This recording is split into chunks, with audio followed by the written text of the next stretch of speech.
welcome to the RICO 12 speaker meeting. My name is Justin, and I am an addict. And thanks to my God, the steps, and the fellowship of other addicts, I am sober one day at a time since June 19th, 2015. And for that, I am eternally grateful. Welcome once again to the RICO 12 speaker meeting. We are an organization whose addictions include alcohol, drugs, lust and sex, food and gambling, just to name a few. We come together from all places, faiths, and backgrounds to learn the similarities of addiction and to gain tools and hope from others who are walking a similar path. We invite recovering addicts with at least 1 year sobriety and who are actively working their recovery in their respective fellowships to share their experience, strength, and hope on a live Zoom meeting each Friday at noon Central Time for 20 to 25 minutes. Then we, the live audience, get the opportunity to ask questions of the speaker for another 20 to 25 minutes. In order to ask questions, if you're here live, please type them in the Q&A link at the bottom of your Zoom window. If you are hearing this podcast recorded and would like to participate in the future as a live audience member or even as a guest speaker, please go to www.rico12.com, and that's the number 12, to learn more and submit your email address there to receive weekly invitations or to submit to become a guest speaker. RICO 12 is an ad-free service, and we appreciate your help in keeping it that way. We gratefully accept contributions to help cover the cost of the Zoom platform, podcast platform, web hosting, and administrative costs. The guest speaker also chooses a fellowship or recovery-centered organization to which the majority of contributions from that week's meetings will be donated to. To contribute, you can go to rico12.com/support, or you can click on the PayPal link that will be in the chat of the live meeting. Or if you use Venmo, you can also contribute there. Our handle is at RICO-spelled out 12, TWELVE. When you contribute, please specify the meeting number. This is meeting number 3. And John has kindly chosen to have all contributions from this meeting go to RICO 12, and we're grateful for that. Thanks, John. Last week's meeting with Cameron F. Went very well. If you missed hearing that one or any other meeting we've done, you can listen to them in podcast form by searching for RICO 12 Speaker Meeting Podcast on virtually any podcast platform that you use. Or you can go to the RICO 12 website and find it under the link podcast. Now let's introduce our guest speaker for today, John G. John is a 73-year-old alcohol, heroin, methadone, and cocaine addict. He got clean in NA in 1992.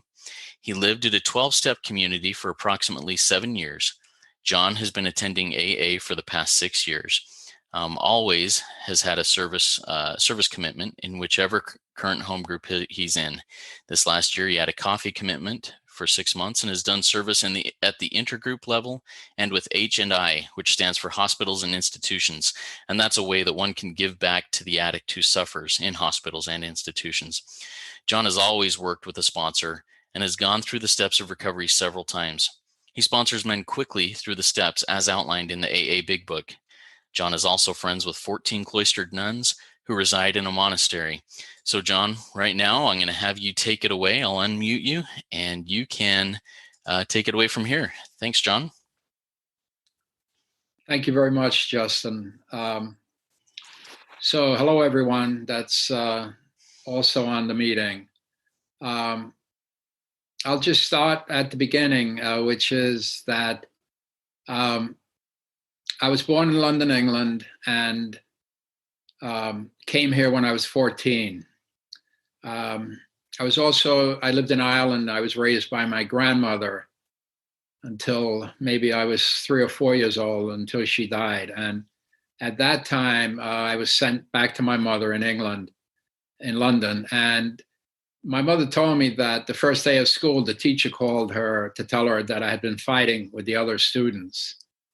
And what characterized my early childhood and into teenage years was, a defiance and I know better. And in school, I was the class clown. I was a truant from school.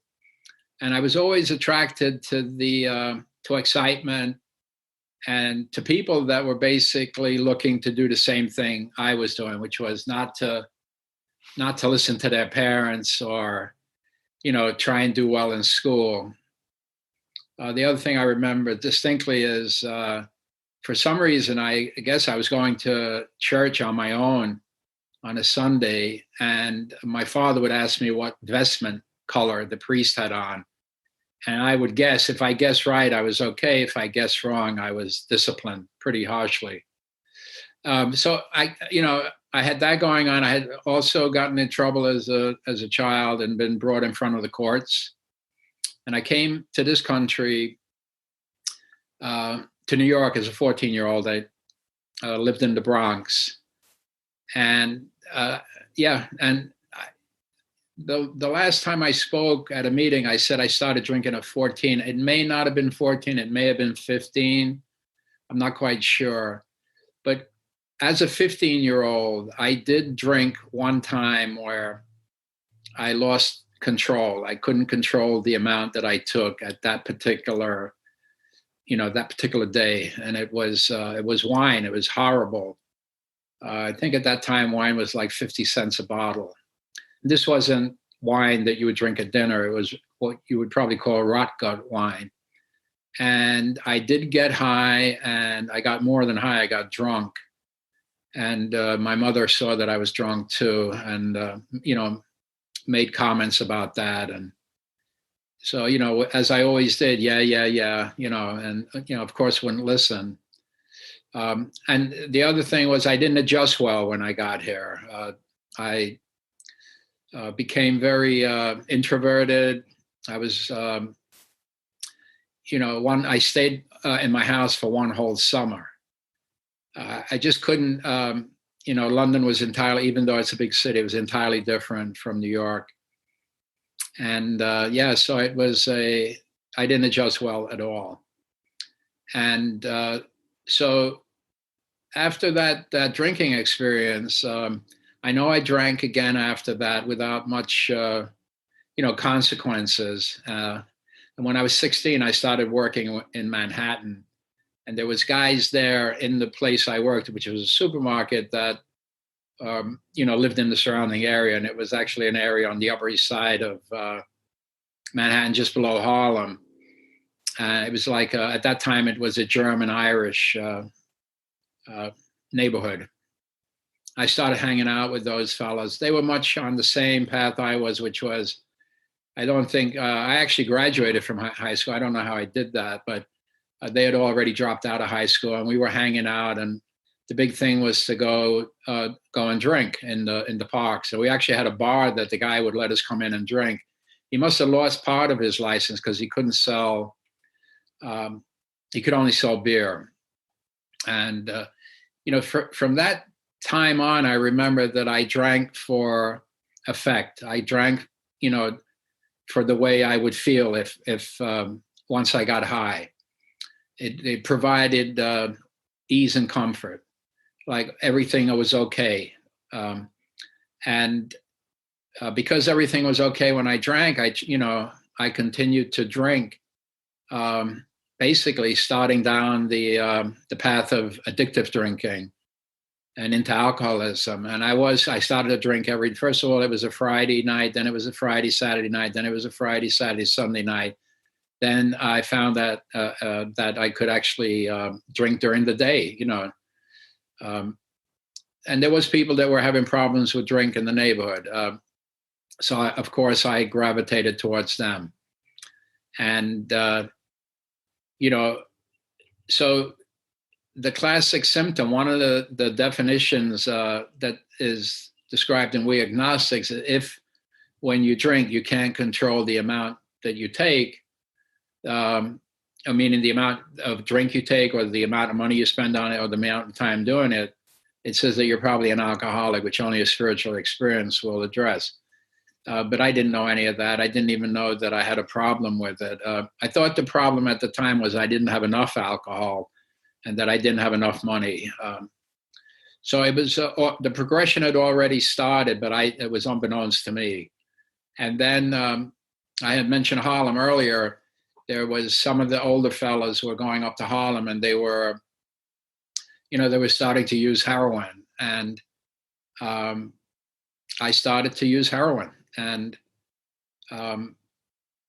it was just showed how desperate and fear I was. I didn't realize it at that time, and really screwed up, that I would do that, and I started to do it intravenously right away, and quickly spiraled out of control with that, where I started to need it, or if I didn't get it, I would wake up sick. And so at that point, my life became basically, how was I going to find ways and means to get the heroin? That was the one thought on my mind all day long. And, and so there was a lot of criminal activity involved with that to support that habit.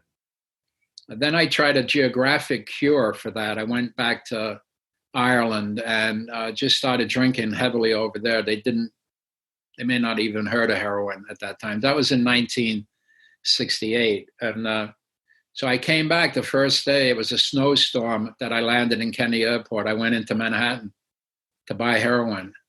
And so all the time that I've used heroin and then started using cocaine, and while I was on a methadone program to get off of the heroin, I didn't know that it was an illness, that I was sick, that with all of my own willpower, all of my own trying to manage it, all of my own self-knowledge, I wasn't going to be able to stop. And I actually thought it was a moral issue, that I just was bad and that I wasn't trying hard enough.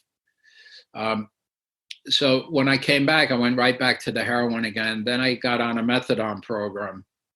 And I was on that for many years. And the one thing it did, it allowed me to go to work because it's long lasting. The methadone, you don't quite get sick if you don't have it. Well, you do if you don't, but you can, one dose will last you the whole day. But the underlying issues were there that was causing me to use drugs in the first place. They weren't addressed at all.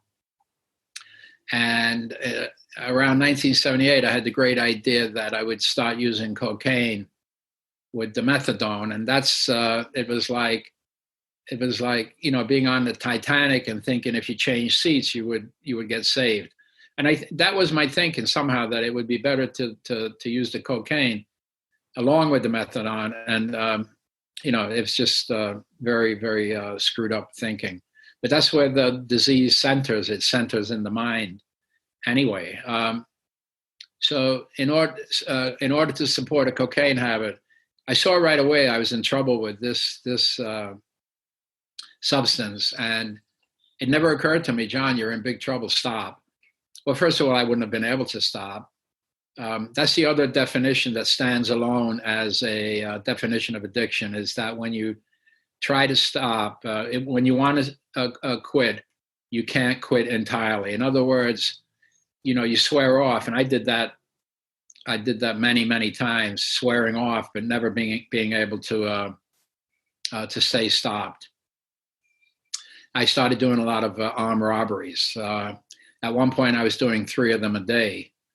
And I also robbed a very big, it was a daylight robbery of a very famous art auction house it was right in the middle of Manhattan. And I was eventually arrested for that. So some of the things that happened to me was I shot somebody in an armed robbery. These things I'm not proud of at all, that I did that. Actually, that was a robbery gone wrong. Another robbery gone wrong. The person put the gun to my head and pulled the trigger, and it was on safety. That's, I always feel that God knew exactly what he was doing. And another time, another robbery gone wrong. I walked away from the robbery because the person had no money, and they shot me. They didn't shoot me. They shot at me, and I felt the bullet go past my ear.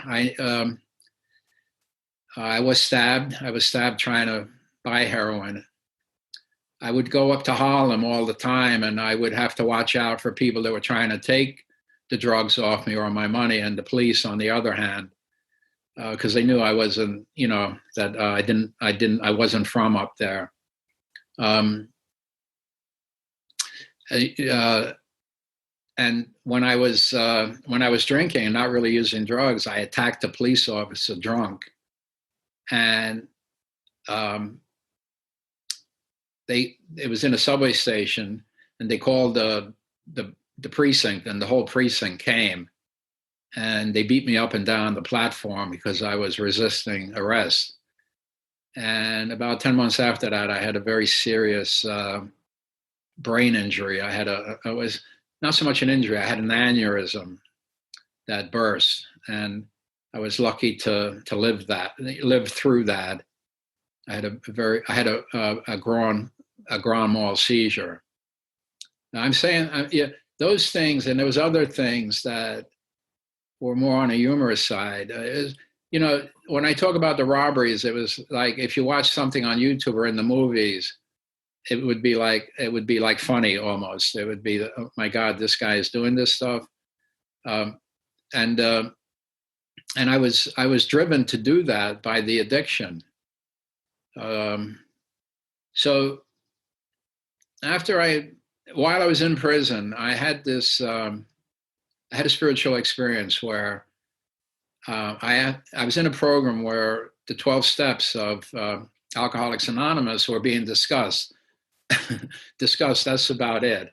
We were kind of trying to argue against them. It was a program for alcohol, substance abuse treatment, but it was treatment. It wasn't, you had to go there if you wanted to get parole. So that's why I was there. And there was always this argument about God. And that's the first time in my life I had thought of God. And I said, I do believe in God, just that he's out somewhere very far away and really wouldn't have nothing to do with me, that maybe one day if I started to be good, then he would have something to do with me. And, my whole conception of God was upside down. And one day I just asked the God that I really didn't believe in to lift the obsession to drink alcohol and use drugs. And I've never had it since that day, the obsession, that is.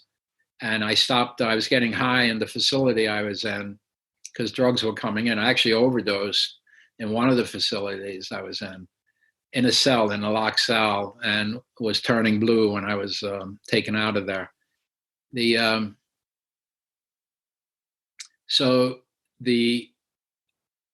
had that experience. That's definitely an awakening. But I was so I had bought into the drug lifestyle, lock, stock, and barrel. And I basically, my philosophy in life was that I'm going to do you before you can do me. And, I'm in a prison also. In fact, I had a very hard time in the prison after I had that experience because I was a different person, although I didn't know it. And basically, I was not so much shunned, but wasn't, I wasn't somebody any longer to hang out with. I basically, the last 2 years I was there, I kind of did it, alone on my own, which was okay. I stayed out of trouble that way. But I didn't really understand the full extent of that experience, how profound that was. And I was basically using God as I don't know, I think maybe once a day I said a prayer in the morning, but didn't realize I could have a relationship with God. And then I was paroled, and lo and behold, I started to use drugs again. And against all odds, because I had been convicted twice of armed robbery, which is a B felony. And if I had gotten arrested the third time, the actual plea out sentence, which they call cop out to it, which you admit to it right away, would have been a 16 to life sentence. And, I knew that was hanging over my head. And yet I started to use drugs again. And basically I started to use drugs because I didn't know what else to do.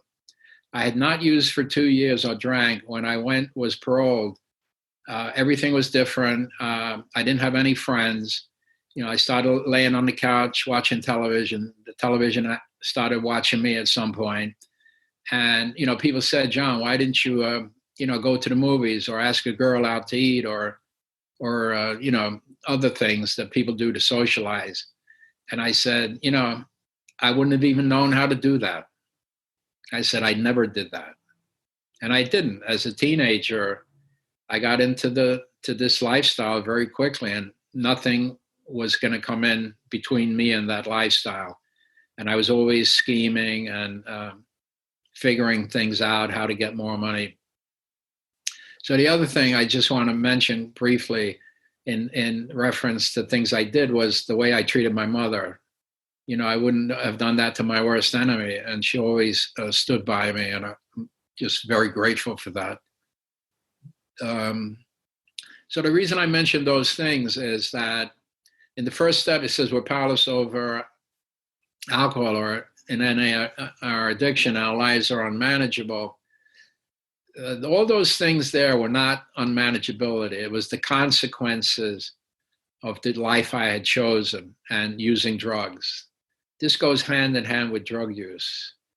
Drug use is not a normal lifestyle. It's kind of off the grid, and it's there's the thing. Those are the things I did.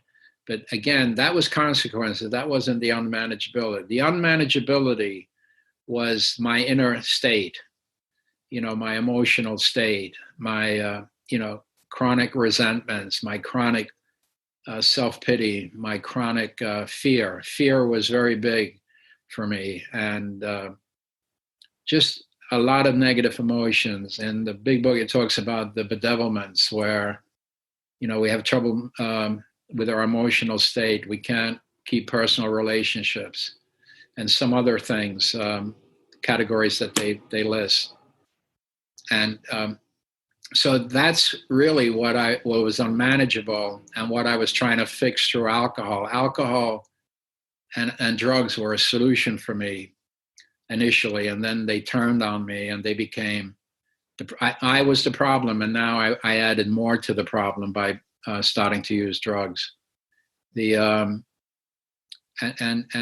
that type of unmanageability of where, they say we drink and use drugs because we like the way the effect it produces. And what the effect it produces is to give us relief. And I'm speaking for myself now. It gives me relief from the way I was feeling. I wasn't feeling good about myself. I was in fear all the time. So a drink or a drug would change that. All of a sudden I'd be able to relate to everything. I wasn't fearful. And I just started chasing that I was out there 30 years. So when I went into the, and the other part of the unmanageability is that because I wasn't, that was the unmanageable part. And in the third column, in the fourth step, where we take personal inventory. That's the column that deals with our self-esteem, our personal relationships, our sexual relationships, our ambitions, financial, our pocketbook. And that's what God should be managing, because I've tried to manage that and it doesn't work. It did not work. I couldn't manage it to the point where I had to use drugs. So none of that I knew. So the part of the unmanageability, I'm sorry, I keep kind of forgetting my train of thought here because I'm old, is that the unmanageability is that I couldn't manage, along with not being able to manage negative emotions where they weren't negative but positive. I couldn't manage the decision to stay stopped. I could not manage the decision to stay stopped because, 2 or 3 years in, I was in a long-term facility in Harlem, and I was trying to stop, shooting heroin. And then many times I tried to stop, I wanted to get off the methadone tour, and I tried to stop shooting cocaine. I tried and tried and tried and tried over again. And what I was using was human means. I was using myself. I'm the problem. I was applying more the problem to try and find a solution. It wasn't working. And in the big book, Carl Jung, one of the foremost psychologists in the world, treated Roland Hazard for a year. And, when he left there, he went back and drank. Carl Jung was human aid. A therapist is human aid for if you have the addiction where you're beyond human aid and hopeless. where you can't control the amount you take when you start to drink, which sets off the phenomena of craving. And then when you try to stop, you can't stop. And that's why we need a higher power to come in at that moment of temptation and manage that decision to stay stopped. So I didn't find any of that out until I was years and years into recovery. But I went into a rehab in 1992, and the first step is the first step, and everything stems from that. And I had a profound first step experience, which was that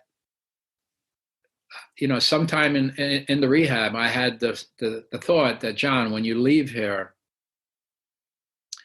it doesn't matter whether you want to drink and use drugs again or whether you want to stop and not use drugs, you're going to drink and use drugs. And that scared me. I had never had that thought before. The thought I always had was that I was going to stop, that I'll do it one more time, then I'll stop, that I would stop, that, if I got married, I would stop. If I got the right job, I would stop. And I had all that stuff too. I had a very good job at one point. I did marry at one point. If I had the house and the white picket fence and the children, that I would stop. And I realized that if all of that came, it didn't matter what came my way, that I wouldn't be able to stop. I wouldn't be able to stop. So I went right into NA off of that, and I've been in the 12-step programs ever since for 28 years now. And it's been a journey. It's been wonderful. The longer I've been around, the more I realize that I'm powerless and that I need God, and that God is the change agent, and that I'm still powerless over alcohol and drugs. The part that I'll never be cured from, the 12 steps don't address it. Nothing will address it. Is the physical allergy. And if I take a drink, the drink will take me, and I'm off. The phenomena of craving sets in. I can't stop drinking. That I'll never be cured from. But the obsession, an obsession is a thought that trumps all other thoughts. When the obsession starts to where, oh, you can do that one more time, John, or this time it'll be different, John, or you haven't used in 28 years, John, it's not going to make a difference. You'll stop. If that thought starts, then I'm distracted from that thought.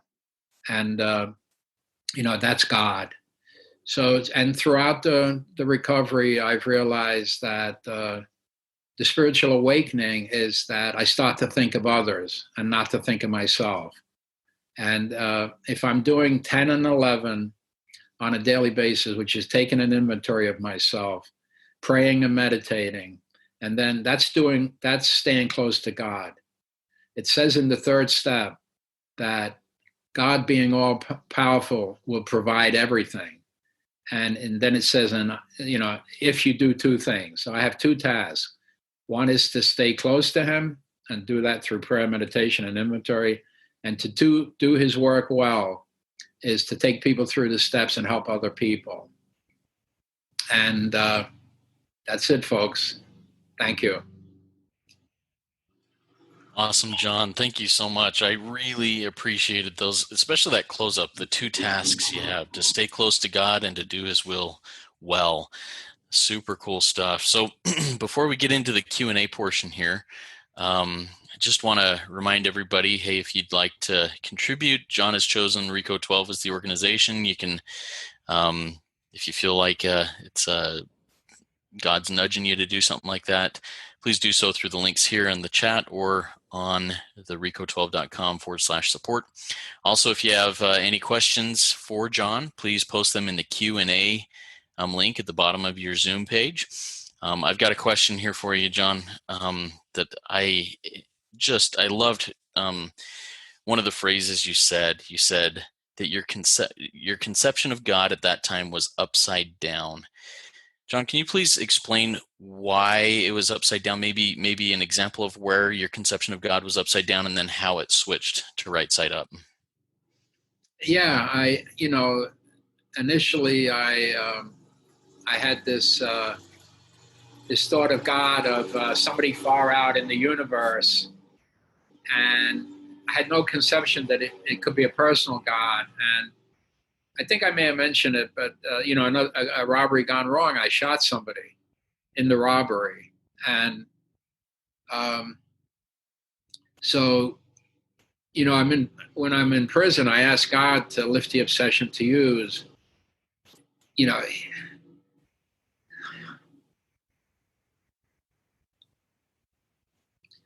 he didn't reply that no, you shot somebody or you're not good enough. Um, I had never prayed to him before or asked him of anything, and it was granted. I've never had, like I said, I walked around 24 hours a day, 7 days a week, um, thinking about drugs and how I could. This is even in prison. I was using regularly in prison, and that's not a good deal. That's all I'll say on that. But so for that, and it was so in active addiction, the desire to use drugs was lifted completely, and it was a miracle. It's like a miracle that you read about in the New Testament of the Bible. And so even then, I didn't realize that. I always had this thought that if I asked God what He thought of me, He would say, "Yeah, you're like a piece of shit. All of the things you've done." But I still, that day, I was the hand of God touched me, and I was changed. I was never the same person after that, but it wasn't apparent. It wasn't apparent to me anyway. It may have been apparent to other people.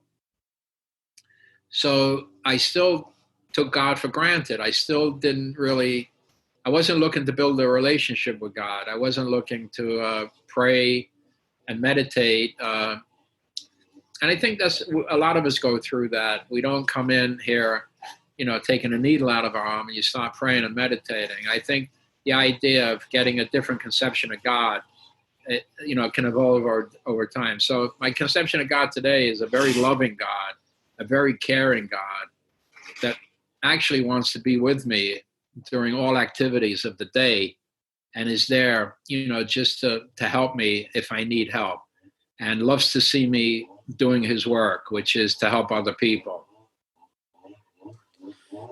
Awesome.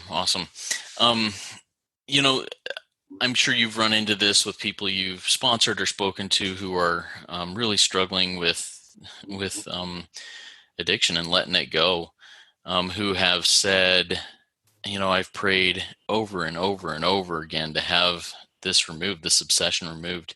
And you, John, you had this experience where you asked that one time and you felt that the obsession was removed. How do you help people who have said, God doesn't answer my prayers, I try all the time? What's your take on that? Well, God does answer all prayers. He just may not answer it when you want Him to answer it, or God is outside of space and time, and if you're asking God to lift the obsession to use drugs, and you're still thinking about using drugs, and you're still recall the get high, and you really want to do that, but you're just hoping that God will help you manage not to do it, then that's not a good place to be. The best place to be is to have the desperation of a drowning man, that you'll be willing to understand how powerless you are, and then um, came to believe that a power greater than yourself could restore you to sanity.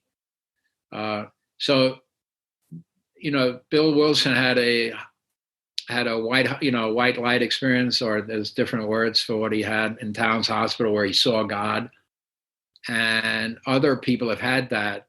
A lot of people have the educational kind of spiritual experience, which it comes over time, and the idea is to come in and to admit powerlessness. I mean, this is what I did. and then be willing to do whatever anybody asks you to do, which I was willing. If they told me to go stand on my head in the basement of Attica, I would have done it. And so asking me to do the steps there was no big deal in doing that. And the way I did them initially was probably not the right way to do them, but I did them according to how I was shown to do them. And it's probably the only way I could have done them at that time. Is I could have only taken on that much of the program at that time. And since then, throughout the years, I've had to take more and more of the program on, not as a burden, but as a way of lightening my burden. I like how you wrap that up there with not as a burden did I take on more of the program, but to lighten the burden. That's really powerful. John, you were from your story here, you were a pretty low bottom addict. Have you worked with people who recognize their powerlessness and unmanageability at a higher bottom? And if so, how do you relate to them and help them see that, hey, your bottom doesn't have to be as low as mine? Yeah, throughout the history of AA for the last 80 years, people have been, the original 100 were very low bottoms. And then they found that people didn't have to hit that bottom.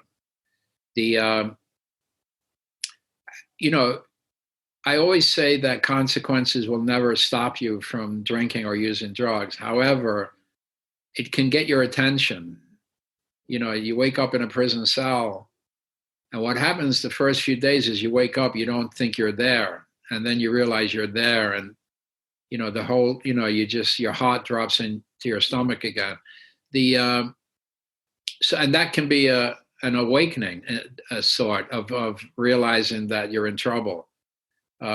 So that's the first part of this, is to realize that, and again, page 44 in the big book, We Agnostics, it gives you a self-diagnosis. People can come into the rooms. Anybody that has a desire to stop drinking or stop using drugs can come into the rooms. But you can't say that you're an alcoholic or an addict unless you meet a criteria for that. And the criteria is laid out in the We Agnostics, which is, if when you want to, you can't stop entirely, or if when drinking, you can't control the amount you take, you are probably an alcoholic that only a spiritual experience will address, so to speak. So that's the first thing. I'll qualify people that I'm going to work with. I'll take them to that page and I'll ask them if they think that's them. If they think that they can manage it, or that they just have to avoid certain places, or they can't go around certain people, I'll tell them maybe you need to try some more of that.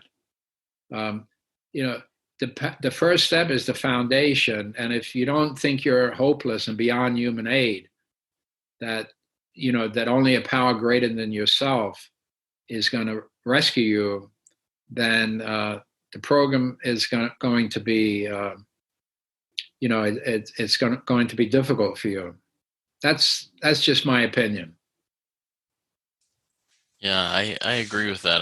If I'm not willing to admit my powerlessness, if I'm not willing to say, you know what, I have exhausted everything that I know how to do, and it still isn't working, there has to be something. If I'm going to be rescued or recovered, it has to be from a power greater than myself. I love that concept, and it's one that sometimes it's hard for someone to admit to when they're first either brought to the fact that they're in big trouble with addiction, or even if it's been a while since they've been trying to do things and still trying to do it on their own. Hey, John, I want to take you back. I'm really curious about this, and this may or may not be painful or hard to do, but I want to take you back to one of those armed robberies gone wrong. And then I want to do a compare and contrast to maybe today. So one of them that went wrong, you said that there was a gun held to your head. the trigger was pulled, but it was on safety, so nothing happened. What was going through your head at that time? What kind of regrets or thoughts were you having at that time? You mind sharing that? And then I have a follow-up for that when you get done sharing that. Um, any armed robbery I did, I never did it when I wasn't, out of my mind and completely, high and medicated. And that particular armed robbery, I was trying to take off a methadone program, believe it or not. I've actually never heard anybody tell me that they tried to rob a methadone program except me. I mean, this is how crazy I was. And I have to be honest with you, when I was running for the door, reaching for the door where I heard the click of the gun, and I was just relieved when I got out.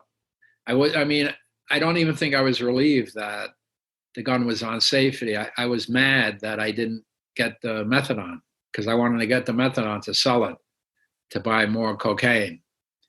So, yeah, the idea of trying to be insightful about something like that on a basis of recovery is that you can, because you were completely out of your mind and you're not thinking in any kind of spiritual or rational manner. The other thing I wanted to say, Justin, because I didn't mention it in my story, is that the root of the problem is not the drugs. The drugs are the solution to the problem. The root of the problem is selfishness, self-centeredness, driven by 100 forms of fear, self-delusion, self-pity, and self-seeking. And that then becomes depression, anxiety, fear, irritability, restlessness, discontent. And that's why we keep drinking, or I keep drinking and keep using, is to get away from that irritability, restlessness, and discontent. I was discontented with my life, my whole life. And I'm going to jump away from that follow-up question there because I want to dig here a little bit for a second, John. When, even after you had your spiritual experience, when the light went off, the obsession went out, and you still had a few struggles after that, but when did you, or how often do you have to go back and say, when did you stop feeling the restlessness, irritability, discontentedness, and all that stuff, and start feeling the happy, joyous, and free, and the peace in your life? You ask hard questions, Justin. No, because the answer is not an easy one. There was a sense of release in prison that I was walking around for a day or two and I couldn't figure out what happened. Like, what has happened here? There's something, what's going on in the prison? And then I realized what was going on is that I wasn't fiending or thinking about how to get the next fix. And so that was a great release. But then, it was a conversion experience. But the further I got away from the conversion experience, the less I thought about that, what a great thing, what a miracle that happened, how grateful I should be to God. And I was running my own life again. So I then had another great relief in the rehab when I realized that I was going to use again when I left there, and again started to work a program that had an outline of how to have a relationship with God. The 12 steps are not about not drinking; they're about how to have a relationship with God and get you to God. So I started to do that from day one. And, the first year in NA, I was on the pink cloud. Everything was no fear, no nothing. And then this thing set in. It was like dry rot, where over the years, I started to question what was life all about and what was my part in it, and et cetera, and et cetera. And that's when I did the steps again years later and have done them. That was when I had 20 years sober. I had a great resentment against somebody. I did the fourth step out of the big book as it's specifically laid out. And in every resentment, they say, look at your side of the street. What part did you have in it? or they don't really say, I think they say, what's your mistakes in that? So I did that, and then, got relief from the tremendous resentment and also other resentments. I realized that anytime I resent somebody, I basically want to get my own way. And there's dishonesty in there, there's self-seeking in there, and there's also, it's being driven by fear. I'm trying to run my own life again. I'm not turning it over to God that He can manage those, self-esteem, personal relationships, ambition, my pocketbook. I'm starting to try and take control over that again. Yeah. So I don't know if that answered. No, I really appreciate that. I mean, I think that's a good question. I think it's, for me, that happy, joyous, and free, and leaving behind the irritable, discontentedness, and I lost the other word. But anyways, is a one day at a time thing, just like staying sober is one day at a time, working my steps one day at a time, keeping my conscious contact with God one day at a time. I think it's that for me. But I think there are moments, like you said, where there's like this shift that happens. One thing that you, oh, go ahead. Let me just add to that, one time when I was living at that community, I was walking along on a Sunday afternoon, and I had this just this feeling of ecstasy. And it was just so much joy that, I said, wow, it was very profound. And I realized that was God. But and then when you're sick from drug use or from alcohol use, when you drink after you're very sick, you get to a place where you're okay with the world, where everything is all right, and you're kind of at peace with everything. And that's what being happy, joyous, and free is. It's being just at peace with everything, and the world is okay. There's nothing wrong with the world. There's something wrong with you, how you relate to the world, and that you need God constantly. It says in the big book, throughout the day, say, thy will be done, not mine. Thy will be done, not mine. Thy will be done, not mine. Yeah. I've got one more question here, and unless another one comes in through the Q&A, we'll wrap it up after this, I think. You mentioned, and I love this, that the 12 steps is not about stopping drinking. It's not about stopping whatever my addictive behaviors or substances are. It's about getting right and connected with God. Was that a fairly natural realization for you, or was that something that took some time and somebody kind of jarred it into you at some point?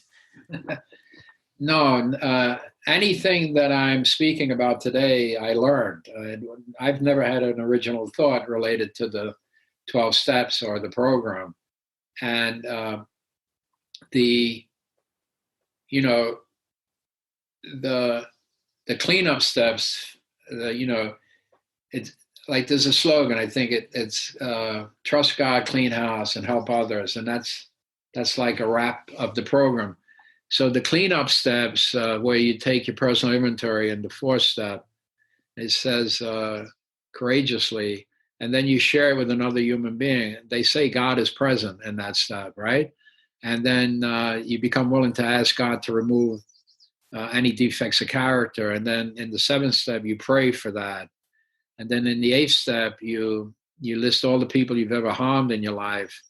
And in the ninth step, you become willing to make amends to them. And then, and 10 and 11, the 10th step is basically the fourth through the ninth step.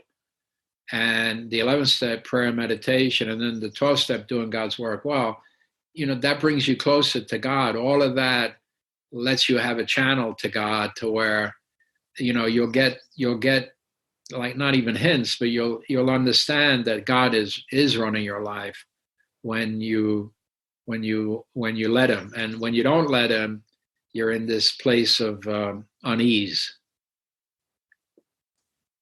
Awesome. John, do you have any closing statement here before we do our closer and wrap this up? Not really. No, I just to thank you for asking me to do this, and if I reach one person out there, I'm happy about that. I don't know if anybody was listening, they wanted to get in contact with me to go through the steps. I could give you that information. You could pass it on if you want. Oh, that's a great idea. Yeah. So send me that information in an email, and when people reach out to me and ask if they're if they could get in contact with you, I'd be happy to share that information with them. Awesome. Thank you again, John. That was a great speaker meeting, and I really appreciate your point of view. I think it will be helpful for other alcoholics, drug addicts like yourself, and others who suffer and deal with other addictions also, and want to learn more about addiction and the recovery therefrom. Let's see. I invite the audience to come back again next week. Next week we have another awesome speaker. It's going to be Wendy F., who's a sexaholic, and she's going to be speaking on a topic. It's called her topic is "We Were Home," and I think it's going to be really powerful. I've listened to her speak before, and she's a great speaker. If you've not yet gone to rico12.com and submitted your email address, you only need to do that once. Please get on the new invitation list so you can join us live each Friday at noon Central Time. Now, John asked if we could close up this meeting with the Lord's Prayer, and I'm so happy to do that. So if you'd like to join me in Our Father to launch us off into the rest of the day, please do so now. Our Father, who art in heaven, hallowed be thy name. Thy kingdom come, thy will be done on earth as it is in heaven. Give us this day our daily bread, and forgive us our trespasses as we forgive those who trespass against us. And lead us not into temptation, but deliver us from evil. For thine is the kingdom and the power and the glory forever and ever. Amen. All right, everybody. Keep coming back. It works if you work it, so work it. You are worth it. Thanks again, John. Thanks, everybody. Have a fantastic day.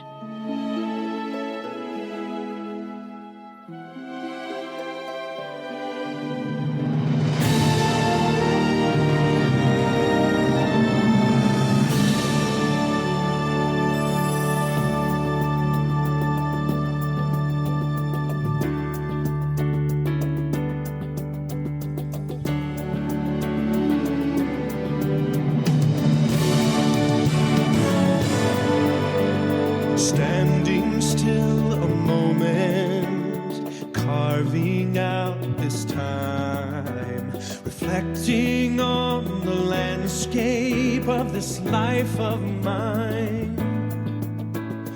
Peaks too high to conquer, streams too wide to cross, troughs too deep to walk through without incurring loss. Yet here I am, still standing tall, despite the rough terrain.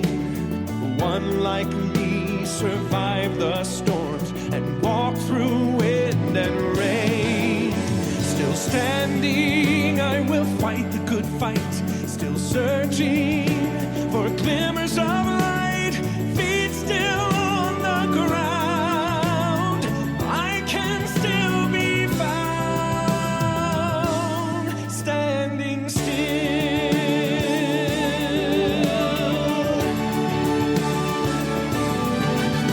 My wings are torn and tattered, but I know I still can fly. I may not soar unfettered, I may not rise too high. Recorded in the book of life and binded with the seal